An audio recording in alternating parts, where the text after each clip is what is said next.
Kami bekerja sama dengan Dinas Pendidikan dan Sinode Gemis, dan kami melayani seluruh Indonesia, khususnya untuk beberapa hari ini kami ada di Sulawesi Utara.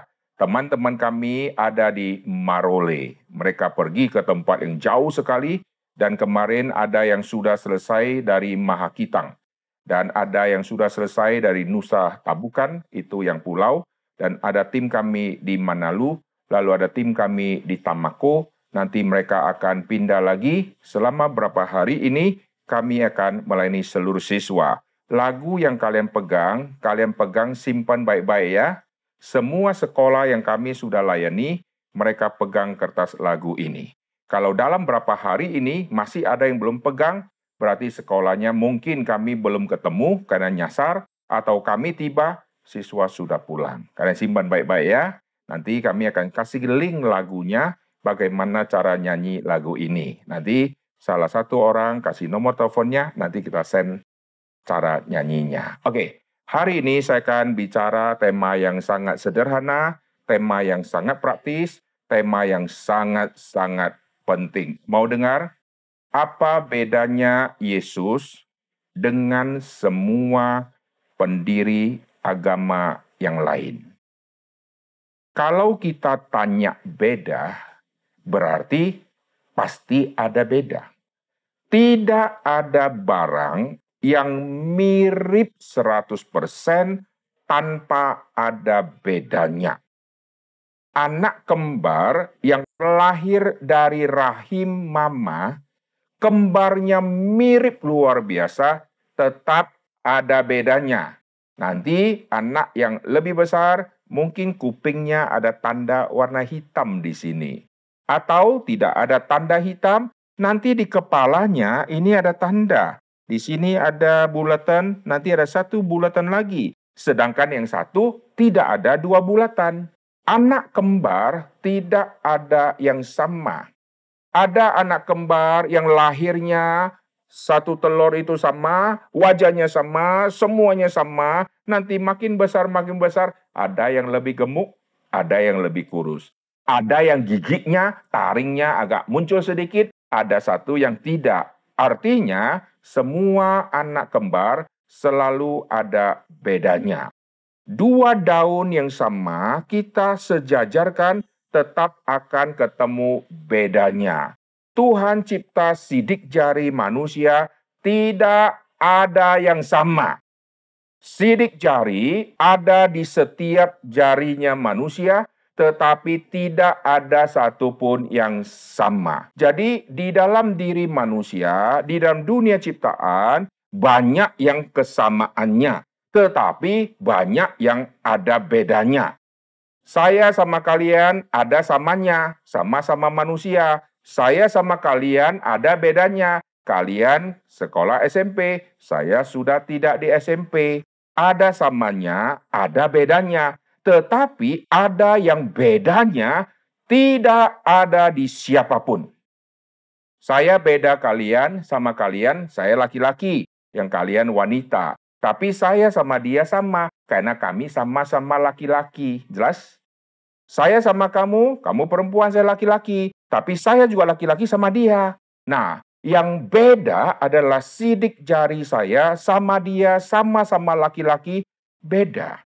Setiap orang ada keunikan yang tidak dimiliki oleh siapapun. Sekarang, apa beda Yesus sama yang lain? Samanya dulu ya, sama-sama manusia. Yesus pernah lahir menjadi manusia. Lalu yang lain juga adalah manusia. Yesus pernah bayi, manusia yang lain pernah bayi. Semua sama ya. Yesus pernah kecil, manusia yang lain pernah kecil. Yesus pernah umur 12, manusia yang lain umur 12. Yesus umur 30, yang lain juga bisa umur 30. Lalu ini semua yang sama. Yesus bisa lapar, Yesus bisa haus, Yesus bisa tidur, Yesus bisa capek, Yesus bisa jalan melayani, Yesus bisa duduk seperti manusia yang lain.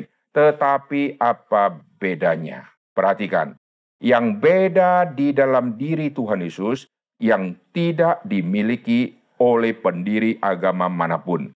Pertama, Yesus disebut keturunan perempuan. Ingat ya, saya keturunan laki-laki dan perempuan. Mama, papa nikah, lahir saya. Kalian punya papa, punya mama.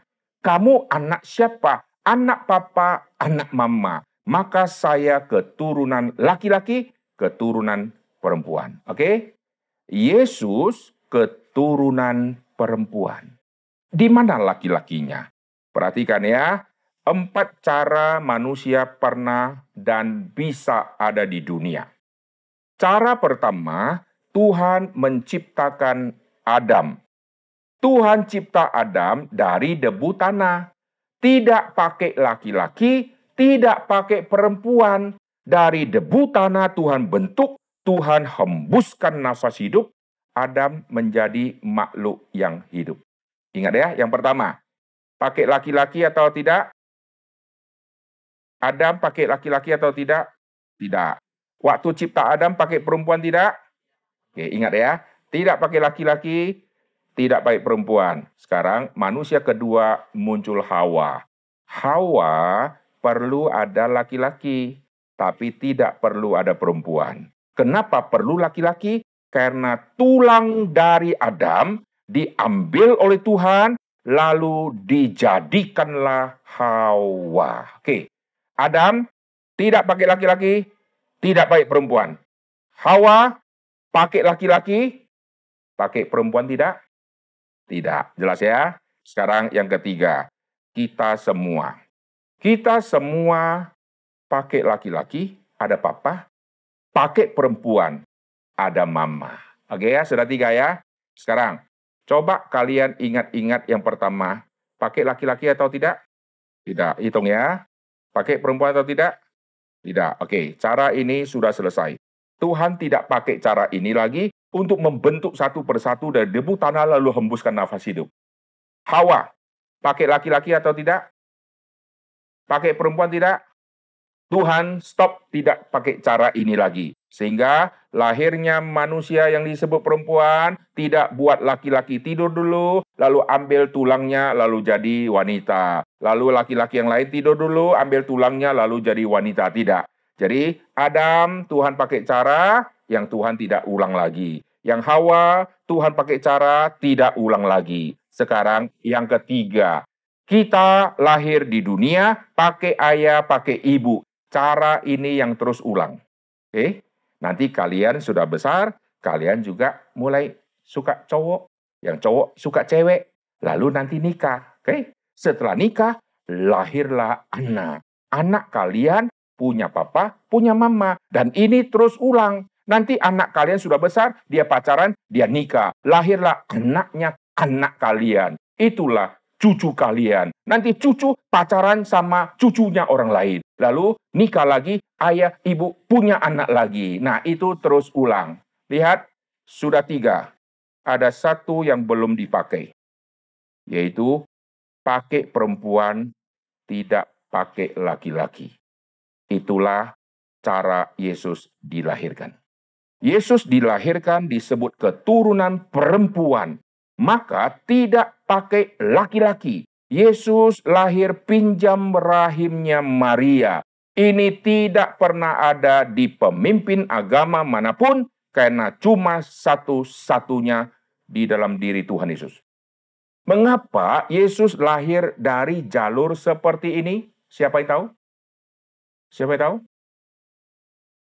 Kalau Yesus dari jalur ayah dan ibu yang adalah orang berdosa yang menikah baru lahir Tuhan Yesus, maka Yesus akan disebut anak orang berdosa.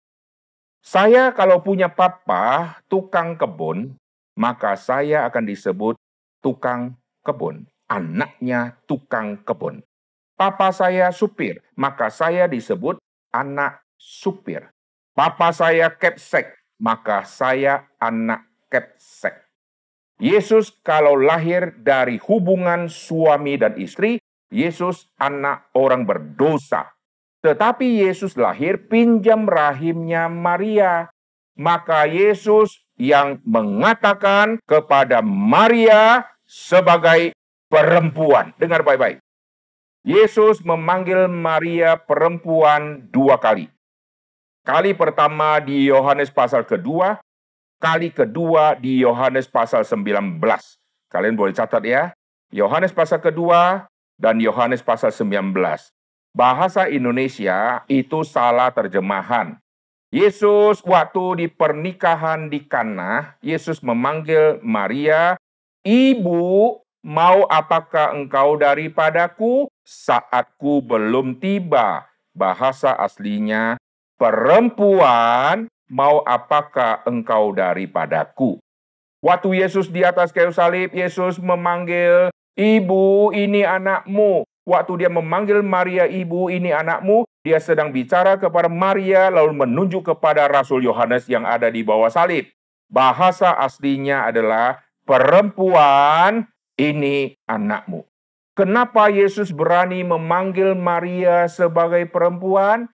Karena Maria hanya dipakai rahimnya untuk melahirkan Tuhan Yesus.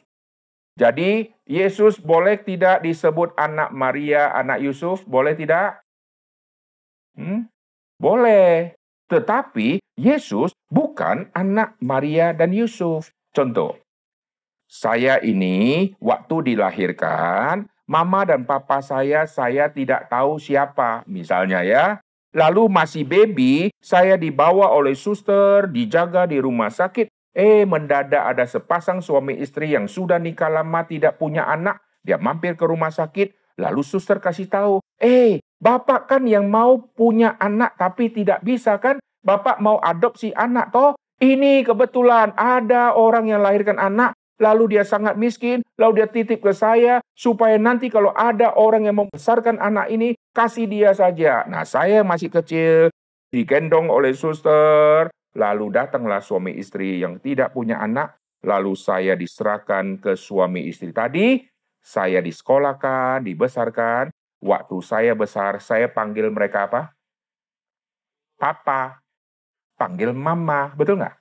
Sekarang, saya sama mama saya. Saya sama papa saya. Saya panggil mama, saya panggil papa. Sekarang saya tanya, saya anak mereka bukan? Bukan. Tapi saya panggil dia mama, karena dia yang membesarkan saya. Jelas? Tetapi dia bukan mama asli saya. Mama asli saya yang lahirkan saya, dia sudah pergi.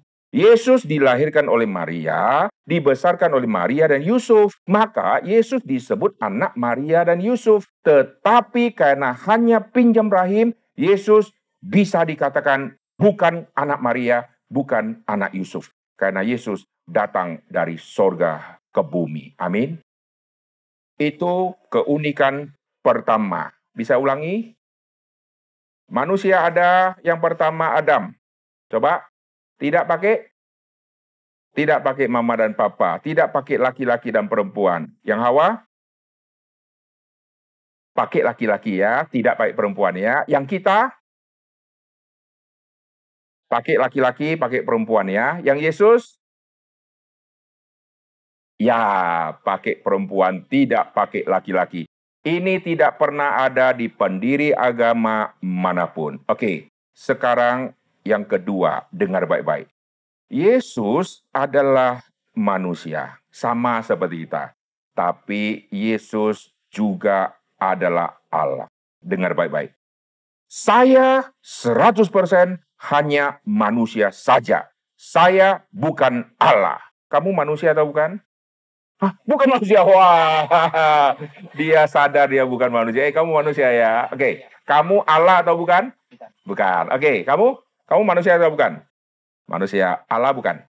Bukan ya. Kita semua manusia ya. Setuju? Yang setuju angkat tangan. Kita semua manusia. Oke, siapa yang setuju? Kita bukan Allah. Kita bukan Allah ya. Nah, Yesus manusia 100%. Yesus Allah 100%. Ini tidak ada di manusia manapun. Mengapa Yesus adalah Allah? Mengapa Yesus adalah manusia? Sebelum jadi manusia, dia adalah Allah yang akhirnya turun ke dunia menjadi manusia. Maka Yesus berdui sifat. Yesus adalah Allah, Yesus adalah manusia. Bukan 50% Allah, bukan 50% manusia. Tetapi 100% Allah, 100% manusia. Nah, kenapa Yesus harus punya sifat seperti ini? Kenapa Yesus adalah Allah, kenapa Yesus juga adalah manusia? Perhatikan, waktu manusia sudah jatuh ke dalam dosa, di dalam dunia manusia berdosa, manusia mau datang kepada Tuhan, maka perlu ada wakil. Dengar baik-baik ya. Di dalam perjanjian lama, yang jadi wakil adalah para imam. Imam-imam mewakili bangsa Israel datang berdoa kepada Tuhan, menjadi pengantara.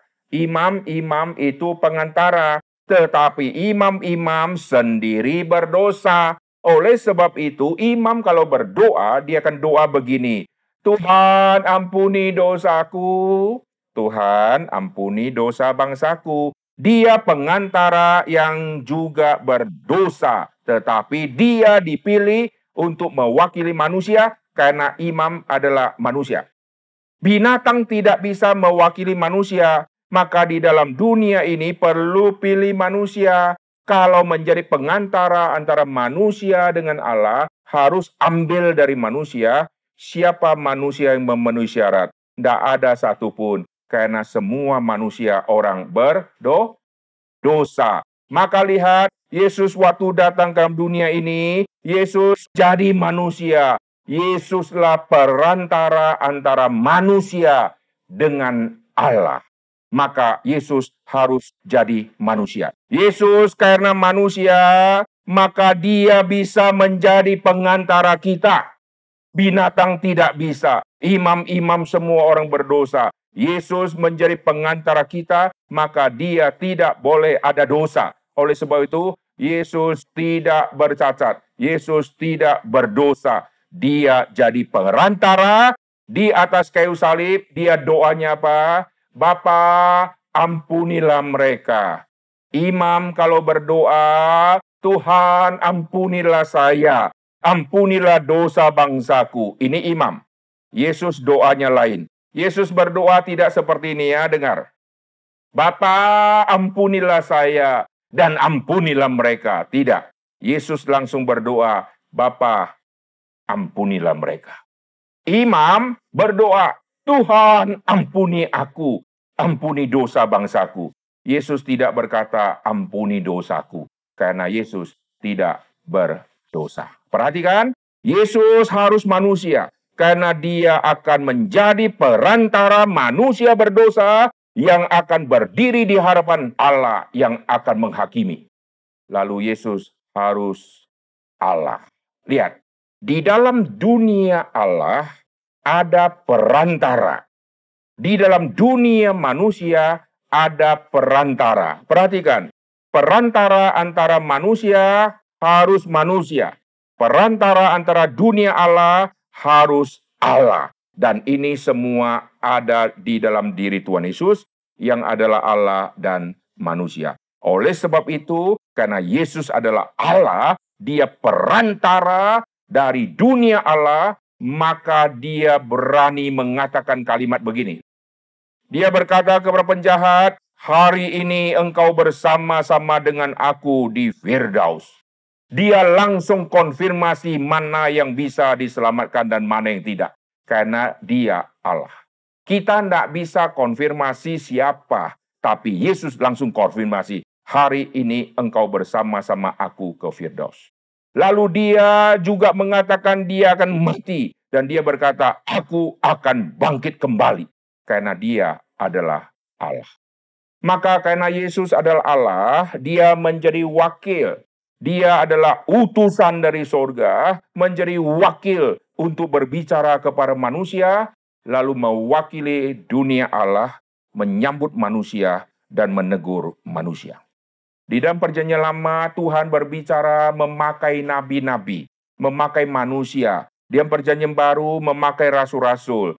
Lalu akhirnya Allah sendiri yang turun, bukan memakai nabi, bukan memakai rasul yang ada manusia, tapi Allah sendiri yang inkarnasi, yang menjadi manusia, lalu menyatakan siapakah Allah yang sejati. Semua dengar baik-baik ya. Jadi 2 poin penting yang hari ini Bapak sampaikan. Yesus berbeda dengan semua pendiri agama yang lain karena Yesus keturunan perempuan. Oleh sebab itu, Yesus tidak berstatus dosa. Karena hanya pinjam rahim. Kalau kita lahir dari mama dan papa, kita orang yang berdosa. Lalu Yesus satu-satunya yang disebut, dia adalah Allah 100% dan manusia 100%. Karena dia pengantara satu-satunya. Oleh sebab itu, kau perlu pengantara. Kau perlu ketemu Tuhan. Siapakah yang menghubungkan engkau sama dunia Allah? Dia adalah Kristus yang datang ke dalam dunia. Terakhir, dengar baik-baik. Siapa yang bisa membawa kita ke sorga? Apa syaratnya? Dari mana saya bisa ke sorga? Sorga itu ada di mana? Saya sendiri tidak pernah ke sana. Saya mau ajak kalian ke sana, pasti tersesat.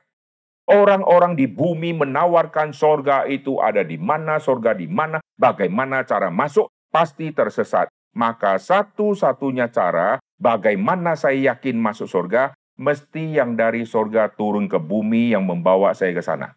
Sekarang saya tanya kalian ya, kalian coba naik mobil, naik pesawat, naik apa saja, coba ke kampung halaman Pak Pendeta, coba cari, ketemu enggak? Sampai kiamat engkau enggak ketemu, karena engkau enggak tahu toh. Lalu caranya bisa ke kampung Pak Pendeta lahir di mana, Pak Pendeta datang ke sekolah kalian, Pak Pendeta bawa kalian, lalu menuju ke kampung halaman Pak Pendeta, kalian pasti sampai. Sekarang, saya mau ke rumah kamu namanya siapa? Nah, sekarang saya pergi, sampai tidak?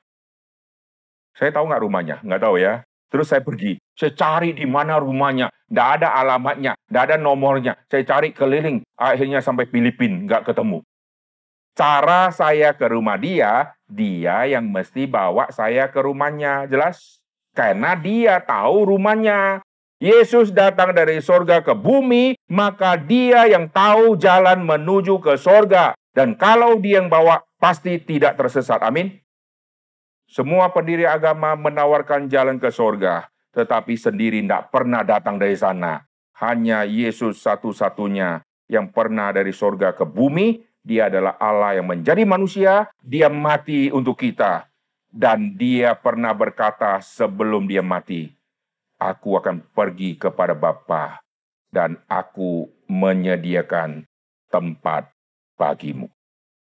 Barang siapa yang percaya kepada Tuhan Yesus, kita sudah disiapkan tempat di sorga dan pasti sampai. Amin. Amin. Tetapi saudara harus minta ampun dosa kepada Tuhan. Minta Tuhan Yesus menyelamatkan kau, barulah ada tempat bagimu di situ. Jikalau tidak, engkau belum ada tempat. Hari ini Pak Pendeta mau ke sekolah yang lain, Pak Pendeta mau doakan kalian, mau? Siapa yang berkata, Pak Pendeta doakanlah saya. Hari ini saya sungguh-sungguh mau menerima Tuhan Yesus sebagai Tuhan dan Juru Selamat satu-satunya. Mau? Tidak ada yang lain. Hanya Yesuslah Juru Selamat satu-satunya yang bisa membawa saya ke surga, yang bisa menjadi pengantara antara saya dengan dunia Allah. Tidak ada yang lain. Mau? Sekarang semua tundukkan kepala. Kita nyanyi lagu tadi, Tuhan Yesus aku berjanji. Kita nyanyi dengan setengah suara. Semua tundukkan kepala, kita nyanyi dengan lembut. Tuhan Yesus aku berjanji, jadi murid-Mu yang setia. Rajin berdoa, baca Alkitab, selalu bersaksi bagimu. Akal iblis aku menolak, firman Tuhan aku menurut. Mulai sekarang sampai selamanya, tetap setia, pantang mundur. Sekarang semua tutup mata, dengar kalimat Pak Pendeta. Siapa yang berkata, Pak Pendeta, doakanlah saya.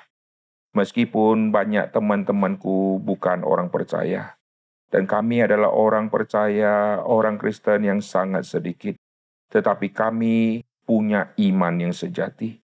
Karena Kristus berbeda dengan semua yang lain. Hari ini siapa yang berkata, Pak Pendeta, doakan saya, supaya saya beriman sungguh-sungguh kepada Tuhan Yesus, dan saya mau menerima Yesus sebagai Tuhan dan Juru Selamatku satu-satunya.